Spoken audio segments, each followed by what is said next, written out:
From the Ronald Reagan Institute in Washington, D.C., this is Rendezvous with History, a podcast that captures the drama of presidential decision-making. Dr. Anthony Eames sits down with prominent scholars and leading citizens to bring to life what happens in the White House and how it shapes the world. You and I have a rendezvous with destiny. Welcome back, Rendezvous with History listeners. I'm your host, Anthony Eames, Director of Scholarly Initiatives at the Reagan Presidential Foundation and Institute. And with us today, Dr. Jennifer Burns, Associate Professor of History at Stanford University, author of Milton Friedman, The Last Conservative. Came out in 2023, but now is as good a time as ever to revisit it. Also author of a wonderful biography on Ayn Rand. If you're watching on YouTube, you can see references to both in the background. Jennifer, thanks for being on the show. Thanks for having me, Anthony. Glad to be here. Well, as we were speaking in our little pre-production meeting, I mentioned that I always think of biography as, a good biography is like the perfect bite of a meal. And you've really managed to do that with Friedman and understanding so many key trends, not just in economics, but in kind of broader American society and international society. In the introduction, you write that he's a sort of skeleton key to historical events. I love that formulation, but what do you mean by that? I think what I meant by that, so first of all, Friedman's life, it spans roughly the 20th century. So you're able to kind of get this clear chunk of time, and it goes through events like the Great Depression, World War II, shifts and changes in economics, shifts and changes in political ideas, political coalitions. So part of it is that just simply following him from beginning to end, you see this wide range of historical events. Also, he's a player in many of those events. But I think really what I meant by that was if you understand Friedman's ideas and you understand his thinking, it does kind of unlock so many fundamental debates and so many fundamental questions. And simply understanding how he would tackle this kind of perennial question of state and market and their interrelationship, once you can understand Friedman's perspective, you can see all the opposing perspectives as well. And then you can use that as a sort of interpretive lens to see how events on the ground then intersected with these ideas. So taking a step back, I suppose it's probably best for us to get a sense of this man who passed away in 2006. First of all, who is Milton Friedman, and why the term conservative, a term that he didn't necessarily use for himself, but one that you think is apt? Yeah, for sure. So broad brushstrokes of Friedman's life. He grew up in the town of Rahway, New Jersey. He was a child of Jewish immigrants. He has a very unusual background, though, for a family of immigrants where the vast majority of Jewish immigrants from Europe stayed in Chicago or New York. His family went to Rahway, New Jersey, where he was very well educated in the public schools and then went to Rutgers, then eventually the University of Chicago, and launched this career as an economist that quickly moved beyond the confines of economics. So while I spend a lot of time talking about economics in the book, there's kind of three Friedmans. There's Friedman the economist, there's Friedman the policymaker, and there's Friedman the public intellectual. And they're kind of braided together in the book, but they come to fore at different times.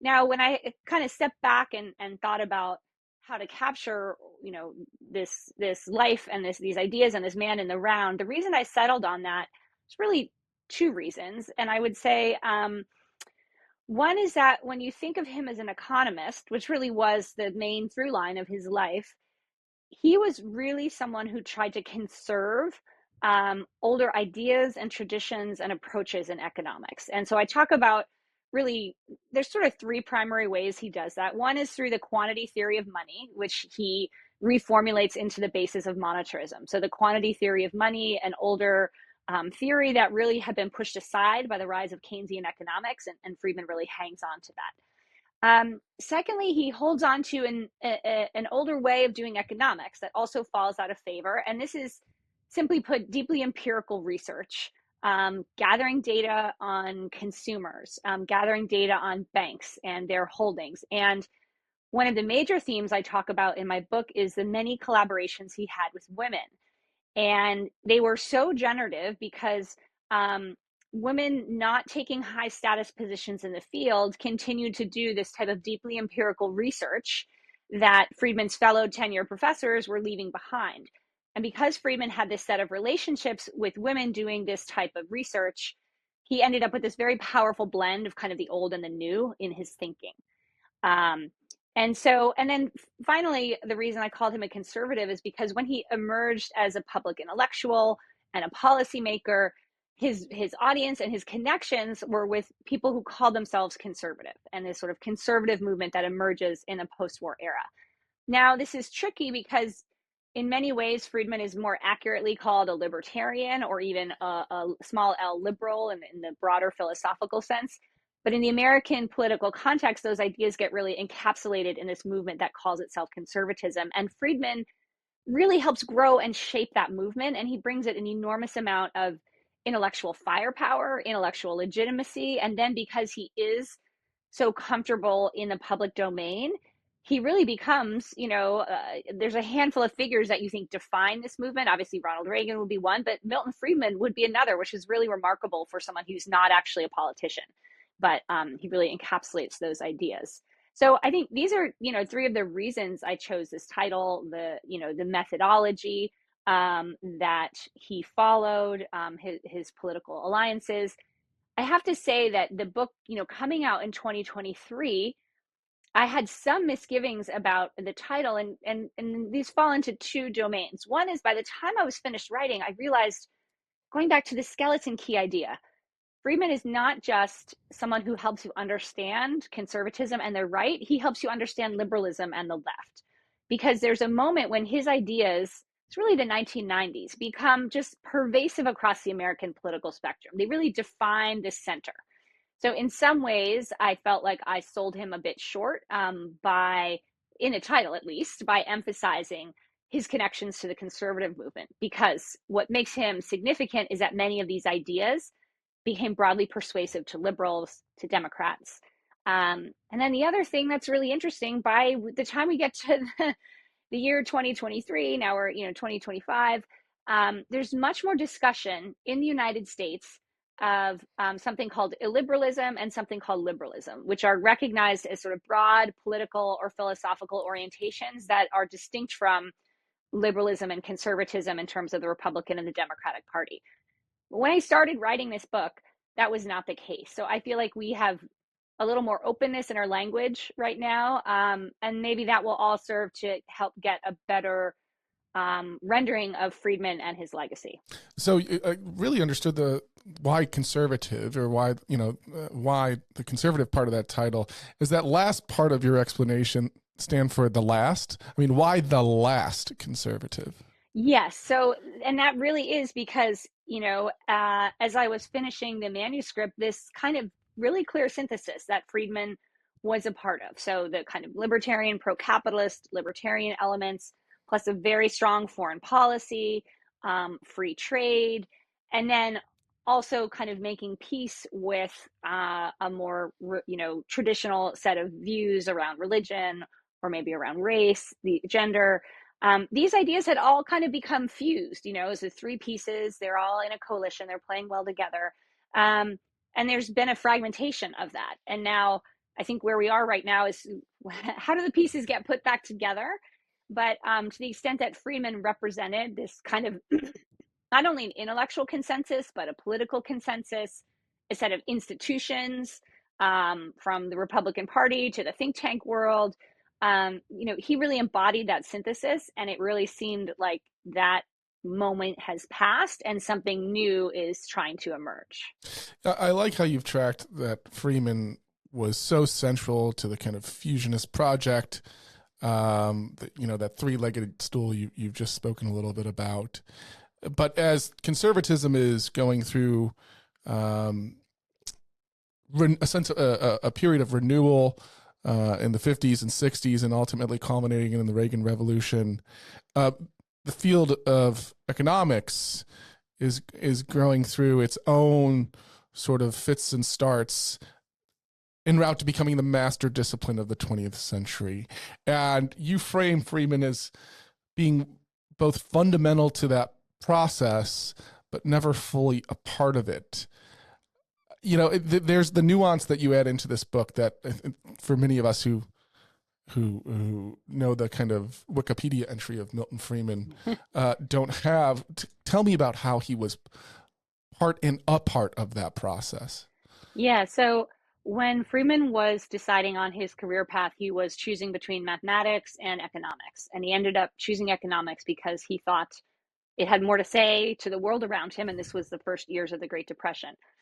So he goes to the University of Chicago, but he's going to do something called mathematical economics, which is a new field at the time. And he goes to work with one of the handful of professors who's doing this. And what that means is taking approaches from statistics or physics and trying to think of how can these be used to think about economic problems. So that's like his formal training, his advising. He spends a year in Chicago, then he goes to Columbia actually to work with another really renowned professor, Harold Hodling. So he's getting trained in this very high level new disciplinary approach. At the same time, though, the people he's really connecting with intellectually, personally, culturally, are a group of students. I call them the Room 7 Gang. It's a group of students who are clustered around Frank Knight, who is a neoclassical economist who is not on the cutting edge of mathematics.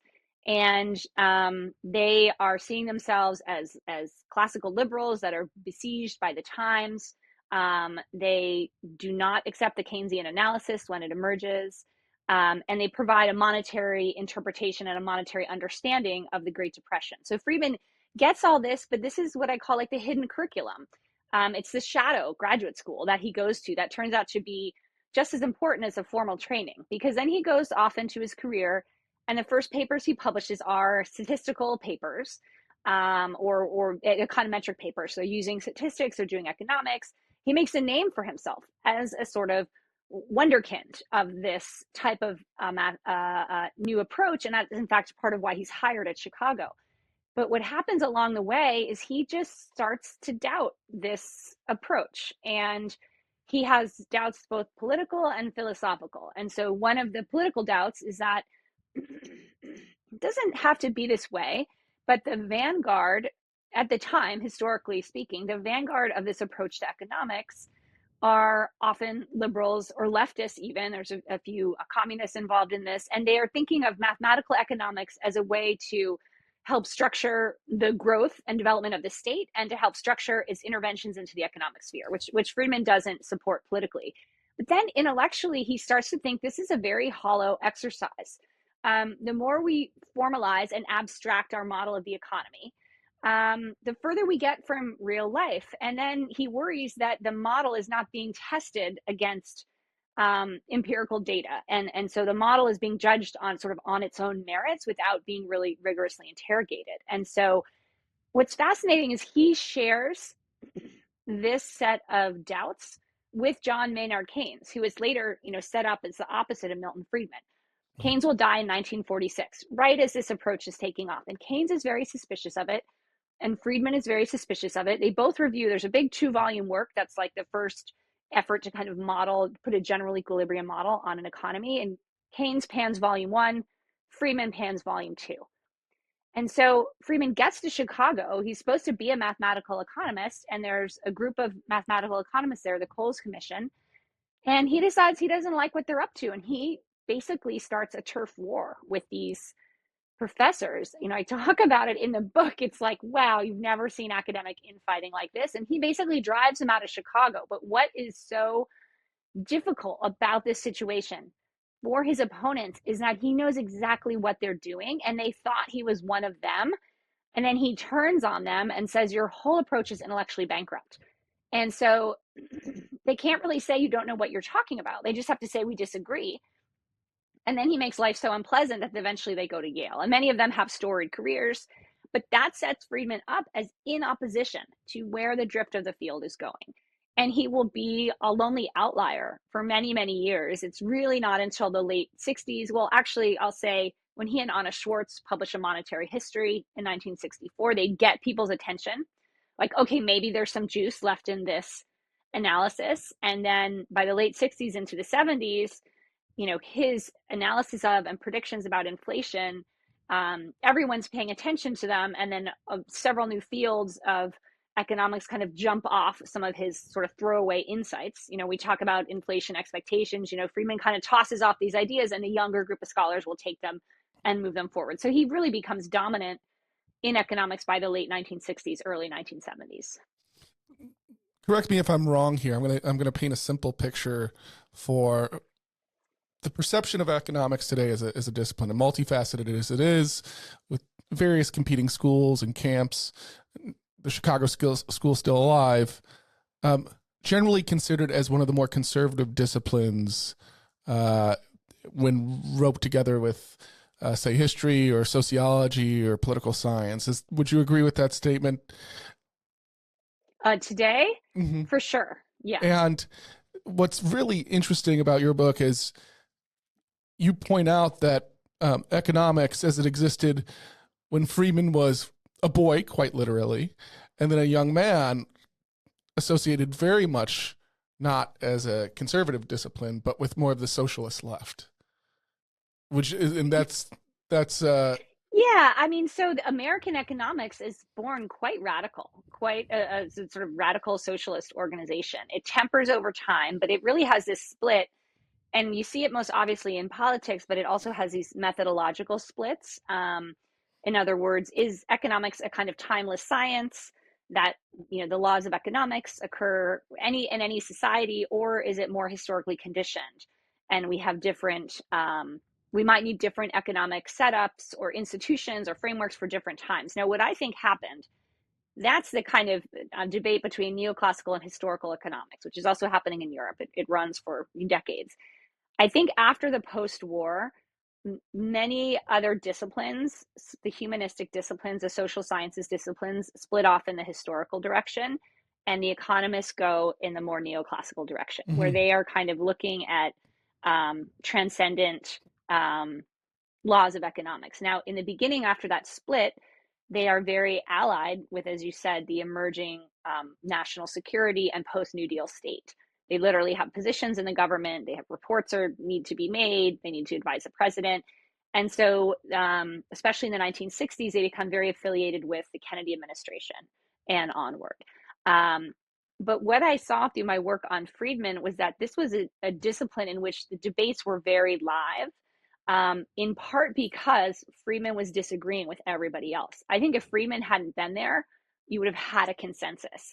And then the discipline would have hit things like inflation and probably had a repeat of what happened in the Great Depression when they didn't really have any ideas whatsoever. But Friedman almost single-handedly kept alive intellectual diversity in professional economics, because across the century, Friedman's safe as a tenured professor, but they are busy, trying to push out or fire any Marxists, any heterodox economists.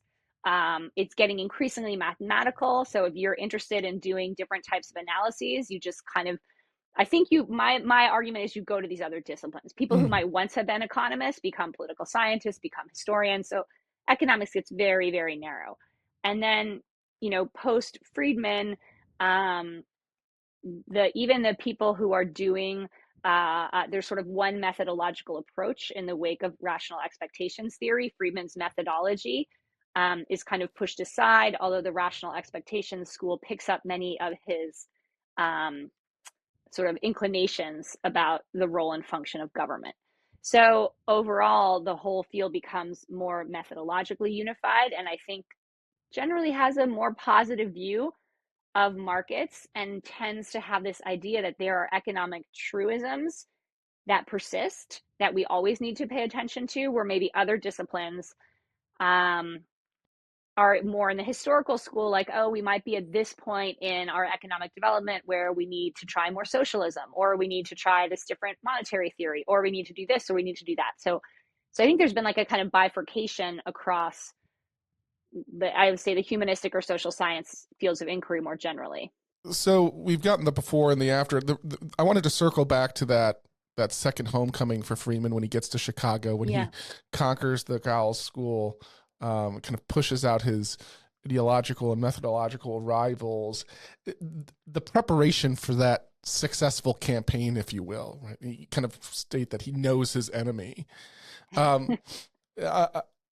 Happens because he is working in the FDR administration, and then so he comes to Chicago after, I call it sort of the wilderness years between graduating from Chicago and actually getting a tenured position. There's the years of the New Deal.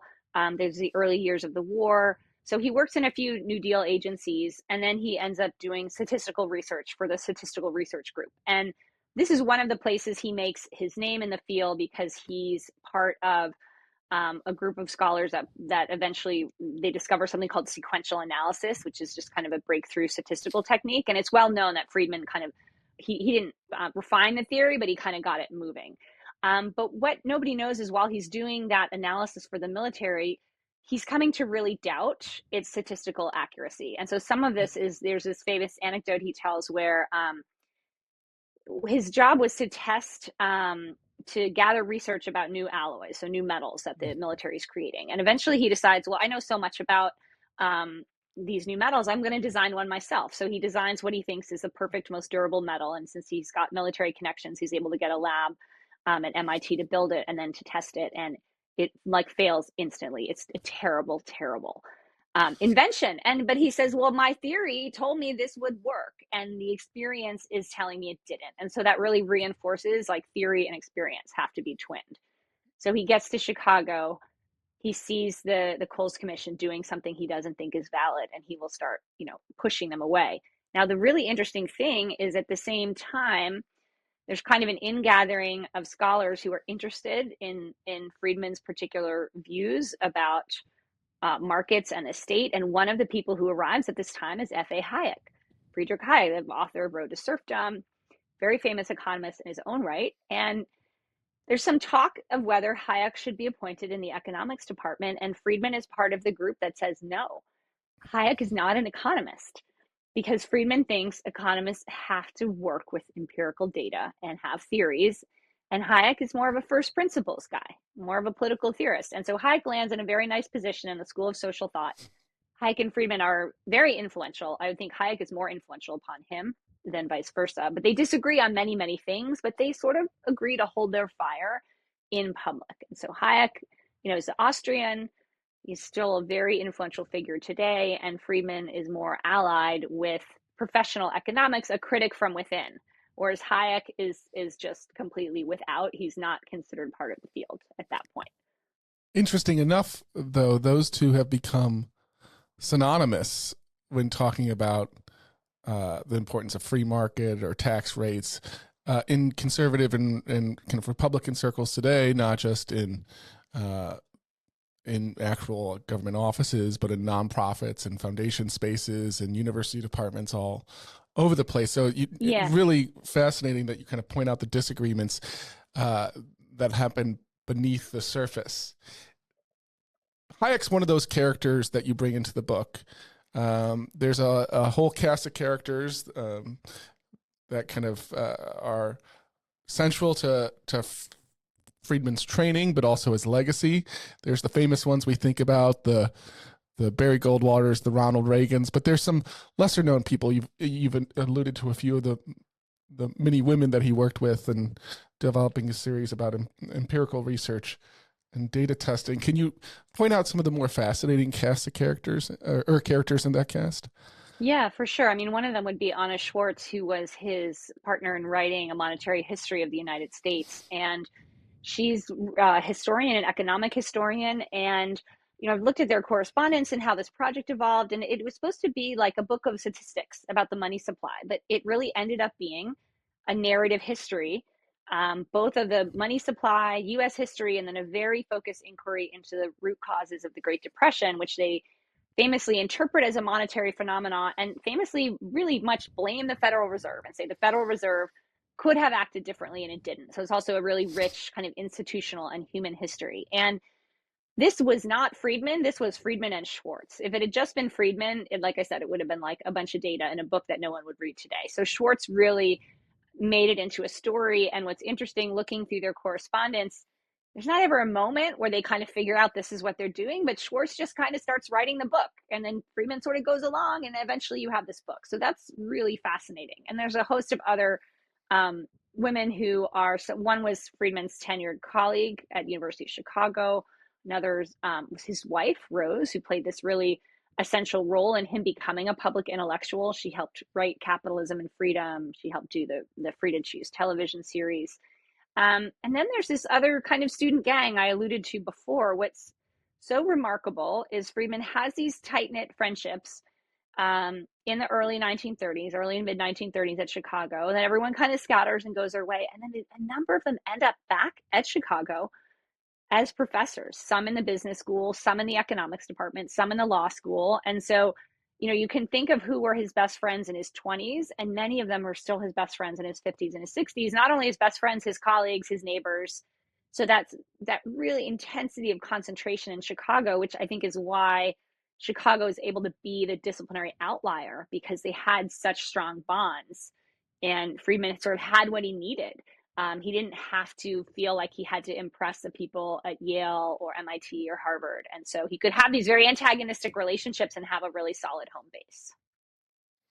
Really interesting stuff. So we talked about the intimate relationships, the ones that allowed him to remain kind of intellectually true to himself and to those he worked with. I want to talk now about the political relationships, the ones with Barry Goldwater and Richard Nixon and Ronald Reagan, and feel free to concentrate on that third one, given the host of this podcast.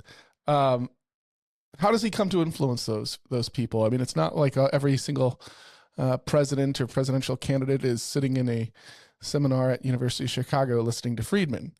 So how does he come to influence those people? So, I mean, Goldwater really makes Friedman's reputation as a public figure, although I'm not sure Friedman particularly influences Goldwater, who's pretty much set in his ways. But what happens is Goldwater is not very forthcoming with the press, and the press discovers Friedman.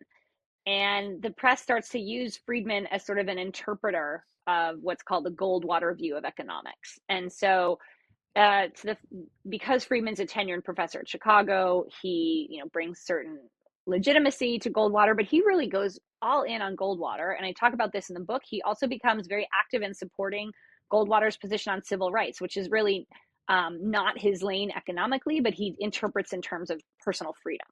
And so he's very supportive of Goldwater's stance against the Civil Rights Act.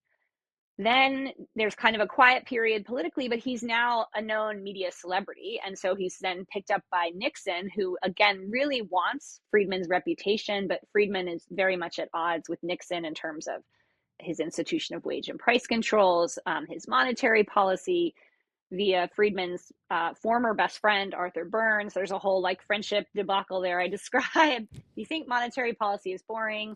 There's a lot of passion in there under the surface that I talk about.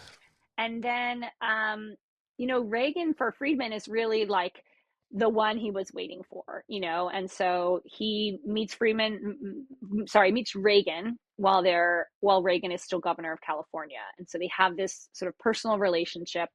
And then that continues when Reagan's in the White House, even though Friedman is past his prime, he's retired, but they basically create this advisory board that in some ways is like a vehicle for Friedman to see Reagan.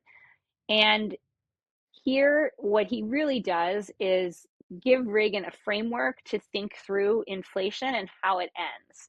And so there's a great period of economic pain as Paul Volcker, the Federal Reserve Chair, is allowing interest rates to rise to slow down the economy, to end inflation. And Friedman is just saying, this is the right medicine, just keep doing it and do it now, don't do it later. And Reagan has read a monetary history and he's bought into Friedman's theories of inflation. So he really helps him kind of stay steady on that path. Although, interestingly, Friedman dislikes Volcker quite a bit. They don't have a great relationship, but Friedman credits Reagan with that sort of consistency of policy. And when I think about Reagan and the, say, intellectuals who influences economic thinking, you mentioned Hayek, someone like Bastiat, the French economist, or von Mises, but Friedman's really the only one left who's maybe with it by the time Reagan takes office. Is that right? I mean, is there other people who are still of that kind of intellectual rank in celebrity in the field of economists who still... Yeah, no, in terms of a living, breathing person, it's really who would be allied with a Republican administration. Really, Friedman is at the top. I mean, I don't think Hayek is contacts with Thatcher, but not a lot of contacts with Reagan, so far as I know. There is, though, I mean, it's not just, monetarism and Friedmanism within the Reagan administration. There's a substantial fraction of supply side economics, which Friedman's pretty dubious about. And then there's a lot of people focused on antitrust. So it's not just an administration staffed with Friedmanites. There's a couple different groups, and they're kind of jockeying for position and they're jockeying for policy. Now, in the beginning, Friedman thinks that Reagan will be fiscally conservative. And as the deficits emerge, Friedman decides that they're not really a problem. That as long as they're not financed through inflationary spending, they're okay. So you see him kind of shift in his thinking in order to preserve his alliance with Reagan and preserve his support for the administration. So Friedman's proved to be incredibly deft in his thinking and his maneuvering, going from this mathematical economist who is a modeler extraordinaire to someone who sees the flaws in his method, to seeing his methods embraced wholeheartedly in the Reagan administration, but then put in contact and engaged with other ideas about the economy, and he shifts again. And I bring all this to the picture because it seems quite easy for us now, 20 years or so after Friedman's death, unless you're Jennifer Burns, who's written the biography on Milton Friedman, to have all these kind of presuppositions about who Milton Friedman was. And, the question that I want to bring out of this is, what are the biggest misunderstandings or misinterpretations or misremembrances of Milton Friedman and his ideas? Yeah. So I think one misinterpretation is to notice the late stage Friedman, I call him YouTube Friedman, who's very argumentative, pugilistic, and who often simplifies his economic ideas to make a political point. And so that's kind of washed away the economist. And additionally, because economics has continued to evolve and change, and, economists often can't perceive what Friedman truly did. But there's so many things that are sort of in the water right now that started with Friedman, from our understanding of how central the Federal Reserve is to economic policy, to rules-based monetary policy, to thinking about expectations and their importance to the care that needs to be taken in any potential trade-off between inflation and unemployment. And these feel more technical, but they're actually not that technical. And so, like, my message to people is, like, you can figure this out. Like, you can read this book, like, you can understand this. And you will also hear a second misconception as well. Monetarism failed. Monetarism didn't work. And I talk about the Friedman specific policy prescriptions, for watching monetary aggregates and how those didn't work the way he wanted them to work. But I also try to set this bigger context. And so monetarism as a point of view, as emphasizing different things to look at in the economy, and then as a kind of big set of lessons about inflation, I think, and that level really has succeeded. And I think one thing that happened in the past 5 years was that this idea that Friedman's ideas were outdated, worrying about inflation was outdated, all that was some neoliberal thing that we needed to get over and move on, I think it had incredibly significant political consequences, because nobody paid attention to inflation. Nobody cared about it. And we know inflation and immigration were like the top two concerns of voters for the election of Donald Trump. And so it's just had enormous ramifications. So I just think that casting Friedman too sharply as a partisan, and ignoring what he did and the fundamental contributions he made as an economist, doesn't serve anyone well. No matter your politics, what you think is going on, like, there's a reason that he was so dominant. There's a reason he achieved the reputation he had. And it wasn't just because he's good on YouTube.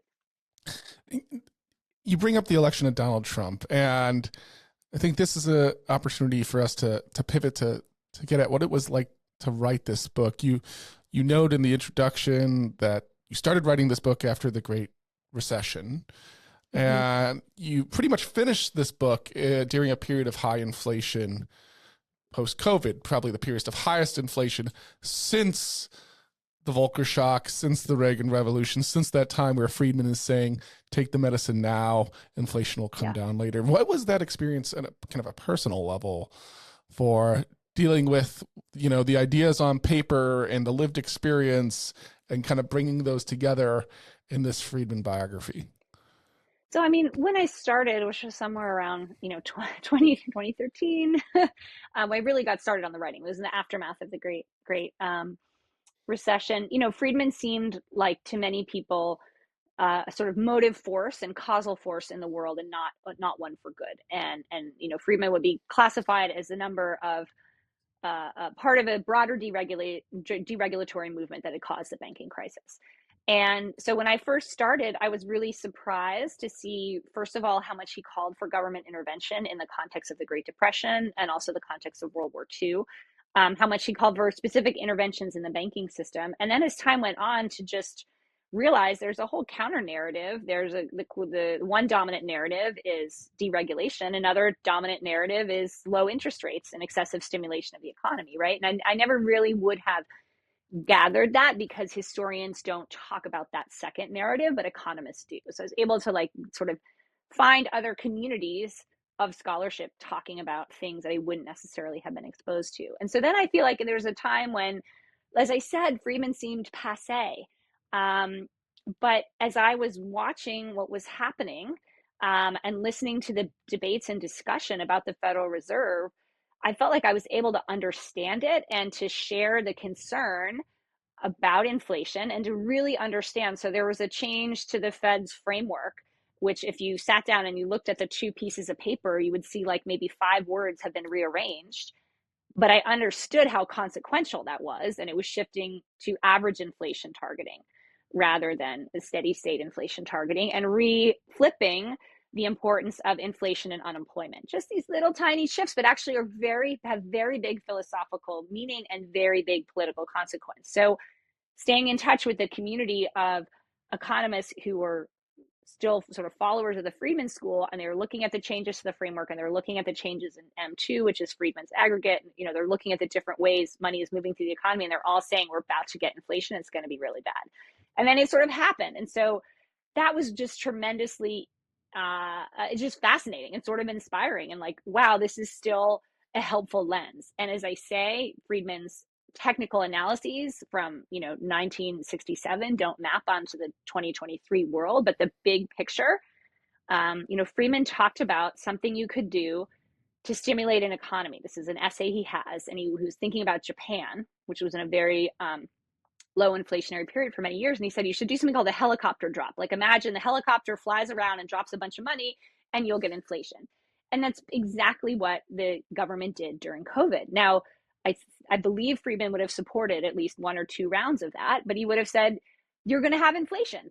You're doing an inflationary move. And what was really remarkable was the number of intelligent and well-placed people who said, no, this has nothing to do with inflation. What we're doing here has no relationship.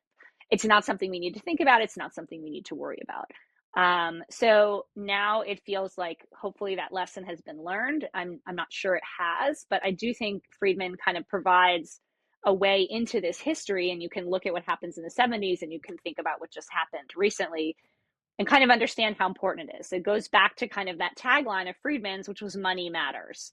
And that was, really important. Yeah, it'd be fascinating to hear what Friedman would have to say about the changes to our economy that we've seen in the last 5 years. So I think we've reached our point in our podcast where we get a little hints for history. Yeah. And I want to know from you, Jennifer, putting aside that I hope you don't give us the scoop to your next book. But what aren't we paying attention to? What topics are we not paying attention to? People, archives, what should we be looking into more deeply? Well, I have to say, I actually do think the 80s and even the 70s are still pretty fertile ground. And I have to say, the books that I found the most important to my own work were written by economic sociologists, not by historians. And I was a little disappointed by that. So I think we did kind of a first pass of that history. But I think there's room to go back and do a kind of deeper, more integrative history that's not just about political ideologies, but it's also about economic change. And to me, the sweet spot is understanding both and not being afraid to write about inflation, or not being afraid to write about interest rates and showing like, how does that relate to the tax revolt in California, as opposed to sometimes we get these narratives where it's like Friedman and a bunch of right-wing foundations like created this whole thing, and there has to be fertile ground for anybody's foundation inspired political agenda to take off. So yeah, so that's kind of, I think just deepening the kind of first pass in contemporary times would make sense. Well, Jennifer, thanks again. And to our listeners, once again, Milton Friedman, The Last Conservative, pick it up on Amazon or anywhere else you buy your books. Thanks so much. Thank you. Thanks for having me. Rendezvous with History is a podcast produced by the Ronald Reagan Institute's scholarly initiatives. You can learn more at ronaldreaganinstitute.org and follow along on social media at Reagan Institute.